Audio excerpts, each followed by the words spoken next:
안녕하세요. 오늘도 검색 광고 마케터 자격증 1급으로 오늘 교육 강의 시작하도록 하겠습니다. 네, 정말 3차 이번 검색 광고 마케터 시험이 12월 12일이니까 이제 정말 얼마 안 남았어요. 이번 연도 마지막 시험이니까 꼭 집중하셔서 합격하셨으면 좋겠습니다. 이번에 제 영상을 제가 직접 보게 되었어요. 그랬더니 되게 편집이 막 이렇게 정말 된 게 아니라 정말 날 것으로 송출된 게 많다 보니까 이런저런 말도 있고 되게 헛소리도 제가 많이 했더라고요. 근데 그거에 집중하지 마시고 정말 그 강의 내용에만 집중하셔서 이 책과 함께 같이 공부하셨으면 너무 좋겠습니다. 그리고 제가 오늘 원래는 검색 광고 운용으로 바로 들어가려고 했는데 그 전에 그러니까 바로 이 전 강의에서 그 갈치가 1000원님께서 댓글을 달아주셨어요. 구글 소재에 관해서. 그래서 제가 다시 살펴보니까 제가 틀렸더라고요. 그래서 오늘은 일단 가장 어렵고 이번에 많이 변형이 돼서 나오는 구글과 네이버, 카카오 이 비교부터 다시 한번 제대로 짚고 그 다음에 운용으로 넘어가도록 하겠습니다. 네, 그 다음 이게 바로 이제 소재 구성 비교인데요. 네이버, 카카오 키워드, 구글로 나눠보면은 일단 네이버는 검색 광고 그룹당 최대 5개까지 등록이 가능하다. 지난번에 말씀을 드렸어요. 그리고 카카오 검색 광고는 광고 그룹당 최대 20개가 등록이 가능하다. 그리고 여기서가 이제 문제였는데요. 잘 안 보이시죠? 네. 그 구글 검색 광고는 그룹당 텍스트 광고 50개까지 등록이 가능하다로 다시 외워주시면 너무 감사할 것 같아요. 그때 제가 정리를 하면서 조금 오타가 있었던 것 같아요. 그래서 20개가 아니라 50개다라고 정정 부탁드리고 다시 한번 교육 자료 바꾸셔서 다시 외우시면 좋을 것 같습니다. 그리고 그룹으로 구성을 비교해 보자면 이제 카카오, 네이버, 그 다음에 구글의 경우에 네이버는 캠페인당 최대 1000개까지 그룹 생성이 가능하고요. 카카오 검색 광고는 1개 캠페인당 최대 1000개 동일해요. 근데 구글 검색 광고는요, 캠페인당 광고 그룹이 2만 개까지 생성이 가능합니다. 그래서 외우실 때 구글 검색 광고가 제일 많다, 2만 개 뜨면 구글 검색 광고의 유형이구나 생각해 주시면 될 것 같아요. 그리고 마지막으로는 캠페인. 네이버는 1개 계정당 최대 200개까지 캠페인을 만들 수 있어요. 그리고 카카오 검색 광고의 같은 경우에는 검색 캠페인은 최대 1000개. 그렇지만 안정적인 운영을 위해서 200개 정도 권장하고 있습니다. 그리고 구글 검색 광고 같은 경우에는 캠페인 10,000개까지 수용이 가능해요. 그래서 이거는 운영 중인 캠페인뿐만 아니라 갑자기 홀드된, 일시 중지된 캠페인도 포함되니까 염두에 두시면 될 것 같습니다. 네, 그래서 조금 알아보기 쉽게 제가 표로 정리를 해왔어요. 근데 물론 이 내용이 책에도 들어있어요. 하지만 우리가 시험장에 책을 들고 갈 수는 없으니까 한번 요약을 해봤는데 달달달달 외워주시면 너무 좋으실 것 같아요. 그래서 네이버의 캠페인, 그룹, 소재, 키워드별로 각각의 개수가 비슷한 것도 있고 완전히 다른 것도 있어요. 그래서 숫자가 그렇게 어렵지는 않아요. 보통 이제 10단위로 떨어지거든요. 그래서 조금 각 네이버와 카카오 키워드와 구글의 차이점을 조금 생각해 주시면 좋을 것 같습니다. 그리고 구글의 경우에는 이거는 시험에 나오지는 않아요. 근데 일단 검색 광고 마케터를 준비하시는 분들이 나중에 마케터가 되실 수도 있고 광고 관리를 어떻게 효율적으로 하는가에 대해서 좀 중점을 두시고 계시기 때문에 구글 같은 경우에는 하나의 그룹당 5개에서 20개까지의 키워드만 권장하고 있어요. 그리고 네이버 쇼핑 검색 광고 같은 경우에도 최소 입찰가가 이제 50원이에요. 그래서 시험 유형에 살짝 꼬을 수 있어서 제가 저기에 조그만한 글씨로 지금 붙여놨는데 한번 시험장 들어가시기 전에 이거를 싹 머릿속에 외우시고 들어가시는 게 너무 좋으실 것 같습니다. 네, 그래서 이거는 헷갈리시면 안 되는 게 네이버 검색 광고는 키워드 최소 입찰가가 70원이에요. 그런데 네이버 쇼핑 검색 광고의 경우에는 최소 입찰가가 50원이라는 거. 네, 꼭 기억해 주세요. 네, 그 다음 구글 검색 광고가 작년 기출 아니면 지금 올해 최근 기출에 정말 많이 나왔더라고요. 그래서 구글 검색 광고가 어려우실 수도 있고 되게 낯설 수도 있을 것 같아서 다시 한번 짚어드리고 운용에 대해서 넘어가도록 하겠습니다. 자, 그래서 구글 검색 광고는요, 결과의 상단 또는 하단에 위치할 수 있고요. 최대 4개의 광고까지 상단에 게재가 될 수 있어요. 그래서 이거는 제가 예시로 그냥 강남학원이라는 키워드를 쳐봤는데요. 이 강의를 보시고 조금 이해가 안 된다라고 하시면 구글에 한번 검색을 해보세요. 평소에 관심 있게 보셨던 키워드, 내가 조금 나의 광고주 또는 뭐 우리 부모님이 운영하시는 그런 사업장 관련된 키워드를 한번 검색해 보시면 이 내용이 어떤 말인지 확실히 이해가 더 잘 되실 거예요. 그래서 출퇴근하시면서 한 번씩 검색해 보는 것도 추천드립니다. 네, 그래서 페이지의 게재 순위는 광고의 순위에 따라 결정이 되고요. 이건 뭐 당연한 말이죠. 하지만 그 광고의 순위가 뭐냐? 입찰가, 그리고 입찰 시 광고의 품질, 광고 순위 기준, 사용자의 검색 문맥, 광고 확장 및 다른 광고 형식의 예상 효과 등을 고려해서 계산된다 라고 명시가 되어 있어요. 그래서 저희가 딱 보면은 제가 처음 강의 때도 한번 말씀을 드렸다시피 검색 광고 마케터 시험은 사지선다형이에요. 그래서 보기가 총 4개로 나오거든요. 그랬을 때 하나, 둘, 셋, 넷, 5개면 그 중에 하나 빼거나 그 중에 하나 꼬아서 문제로 낼 수 있을 것 같아서 제가 하이라이팅을 쳤어요. 그래서 너무 달달달달 외우시는 것보다 이런 걸로 고려해서 검색 광고 순위가 결정이 되는구나 한번 암기해 주시는 것도 좋을 것 같습니다. 네, 그래서 광고의 품질은 또 예상 클릭률, 광고의 관련성, 그리고 광고 페이지의 만족도에 의해서도 품질이 결정되거든요. 그래서 어떻게 외워볼까요? 이게 지금 제가 처음에 말씀드렸던 이 검색 광고 마케터 144페이지에 나와 있는 내용을 조금 참고해서 보시면 더 이해가 편하실 것 같은데, 일단 광고의 순위는 이거를 고려해서 계산된 그 값어치로 페이지에서 게재 순위가 설정이 되는 거고요. 그 광고의 품질이 뭐냐라고 했을 때는 예상 클릭률과 광고의 관련성, 제가 뭐 김치를 광고를 하는데 가방을 띄우면 안 되겠죠. 그리고 방문 페이지 만족도, 구글 같은 경우는 저희가 뭐 이 페이지가 마음에 드시나요? 이런 팝업을 한 번쯤 받아보신 적이 있으실 거예요. 그래서 거기에서 소비자가 별표를 몇 개 줬는지까지도 고려해서 계산이 됩니다. 그래서 이거는 시험에 좀 사지선다형으로 보기 4개 중에 3개를 놓고 하나는 다른 거를 넣어서 출제가 될 수도 있으니까 한번 염두에 두시면 좋을 것 같습니다.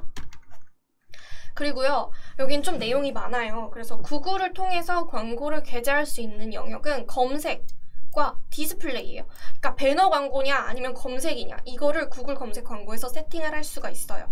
그래서 구글 검색 광고에 대해서 일단 알아보자면, 검색 결과 옆 기타 구글 사이트에 게재되는 구글 검색 네트워크, 인터넷 사이트, 동영상, 앱을 탐색할 때 광고를 게재하여 도달 범위를 넓힐 수 있는 디스플레이 네트워크다 라는 게 이제 정의고요. 그리고 구글의 경우에는 1일 평균 희망 지출액을 기재한다고 해서 매일 동일한 수준의 비용이 지출되는 것은 아니다 라고 되어 있어요. 근데 이거는 시험에 나오기 정말 좋은 문제예요. 왜냐면 구글의 경우 1일 평균 희망 지출액을 기재하면 동일한 수준의 비용이 지출된다. 이게 지금 오타가 났네요. 비출이 아니라 지출이에요. 네, 지출된다 라고 문제를 낼 수도 있으니까 일예산을 설정한다고 해서 그 매일 동일한 수준의 그 정도의 비용이 지출되는 게 아니에요.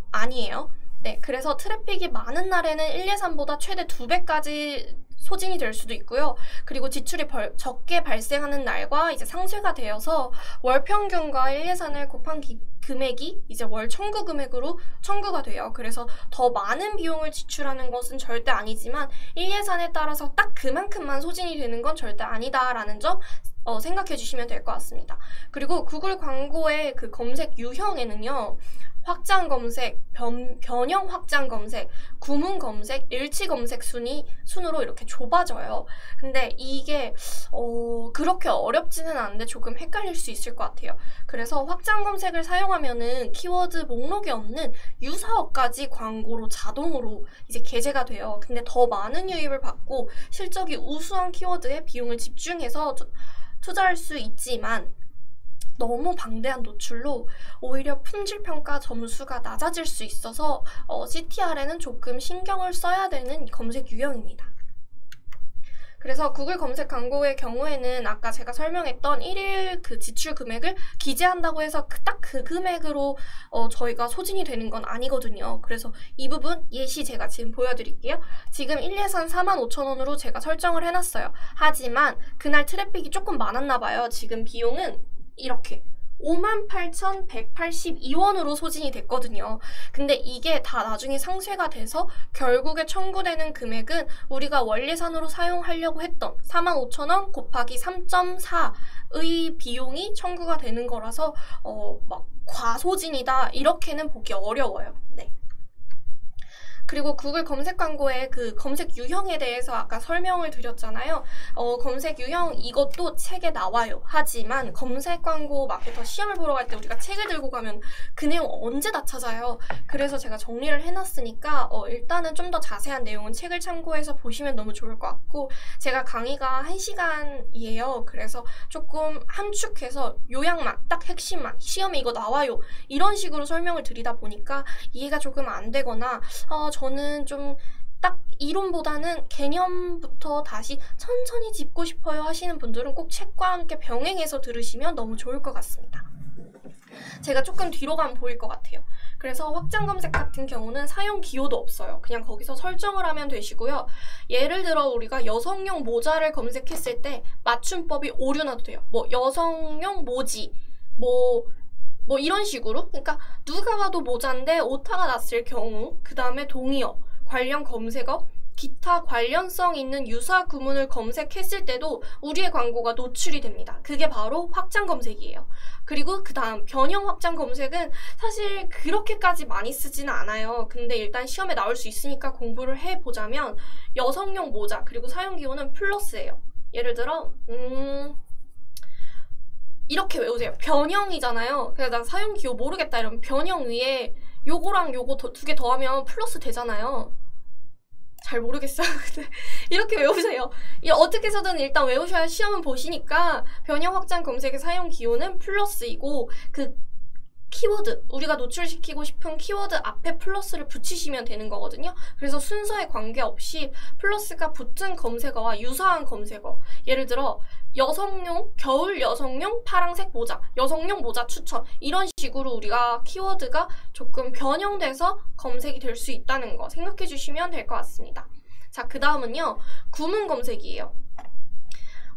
이렇게 땡땡 하고 이제 키워드 앞에 이렇게 달게 되는데 일치하는 구문 앞뒤의 단어가 이게 포함이 되는 검색어일 경우에는 우리 광고가 노출돼요.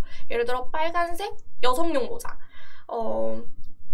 요즘 유행하는 빨간색 여성 모자 이럴 경우에는 구문에서 우리 키워드가 있다. 우리가 뭐 강조할 때 이렇게 하잖아요. 그걸 이렇게 해서 우리 이 키워드에 노출될 거예요 라고 생각하시면 될 것 같아요. 그래서 구문 검색은 이런 표시를 쓰고 일치하는 구문의 앞뒤의 단어가 포함된 검색어에 노출이 된다 생각해 주시고요. 그 다음 일치 검색은요. 사용 기호 자체가 이렇게 돼요.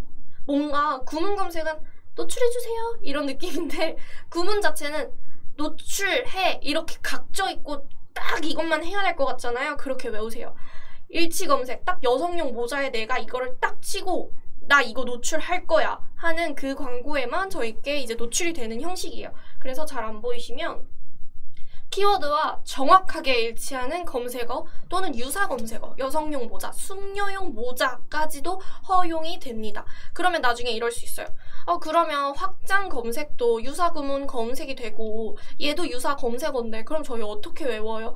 시험이 그렇게까지 막 기타 관련성이 있는 유사 구문 검색을 하는 검색 유형은 무엇인가 이렇게만 내지 않아요. 그 앞에 분명 맞춤법 오류, 동의어, 뭐 관련 검색어 이렇게까지 내고 이 유형이 무엇인가 했을 때는 확장 검색이고요. 저런 거 하나도 없이 정확하게 일치하는 했을 때는 일치 검색이에요. 그래서 너무 꼬아낸다고 겁먹지 마시고 그 검색 유형에 꼭 맞는 그 특징만 외워서 시험장 가시면 될 것 같습니다.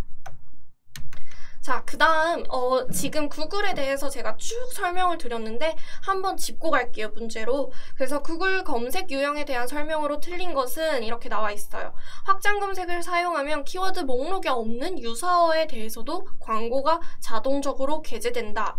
일치 검색은 키워드와 정확하게 일치하는 검색어에만 광고가 게재될 수 있다. 일치 검색은 동일한 의미를 갖는 유사 검색어에도 광고가 게재될 수 있다. 4번 변형 확장 검색은 검색어의 앞뒤 사이에 단어가 추가되어 광고가 게재될 수 있다. 구문 검색은 일치하는 구문의 앞뒤에 추가 단어가 포함된 검색어에 광고가 게재될 수 있다. 꼬아서 내는 문제 유형이 진짜 많죠. 그래서 핵심만 딱 정확하게 그렇게 외우고 시험장 들어가셔야 돼요. 정답은 2번이에요. 왜요? 아까 정확하게 일치하면은 광고 게재될 수 있다 그랬잖아요. 라고 댓글 다실 거죠. 근데 일치 검색은 동일한 의미를 갖는 유사 검색에도 노출이 된다고 아까 말씀드렸어요. 그래서 확장 검색과의 정말 큰 차이는 키워드가 일치하고 유사 검색어에 노출되는 건 일치 검색. 하지만 맞춤법 오류도 있고 동의어도 있고 그러고 유사 구문에 검색이 되는 것은 확장 검색이에요. 그래서 그 핵심 포인트 제대로 외우시고 시험장 가셔야 될 거예요. 구독과 좋아요는 컨텐츠 제작에 힘이 됩니다.